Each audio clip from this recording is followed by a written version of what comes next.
అక్రమంగా తరలిస్తున్న 30,50,000 రూపాయలను ప్రకాశం జిల్లా ఒంగోలు రైల్వే పోలీసులు స్వాధీనం చేసుకున్నారు.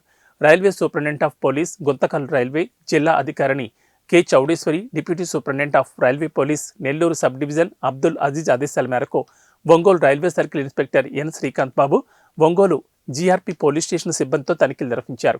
రానున్న సార్వత్రిక ఎన్నికల దృష్టిలో ఉంచుకుని రైళ్లలో తనిఖీలు నిర్వహిస్తుండగా తెల్లవారుజాము సమయంలో హైదరాబాద్ నుంచి చెన్నై వెళ్లే చెన్నై ఎక్స్ప్రెస్ నందు అనుమానాస్పదంగా ఒక వ్యక్తి బ్యాగ్తో రైల్లో ప్రయాణిస్తుండగా తనిఖీ చేయగా ఆ బ్యాగ్లో ఎటువంటి రసీదులు లేకుండా అక్రమంగా తరలిస్తున్న 26,50,000 రూపాయల నగదుకు సంబంధించి లెక్కపత్రాలు, బ్యాంకు లావాదేవీలు, రసీదులు లేకపోవడంతో ఆ నగదును స్వాధీనం చేసుకున్నారు.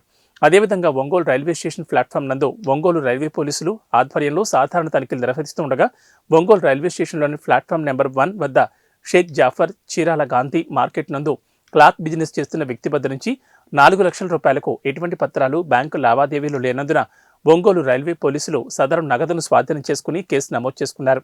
ఆదాయ పన్ను శాఖ అధికారులకు అప్పగిస్తున్నట్లు Ongole railway circle inspector N Srikanth Babu తెలిపారు.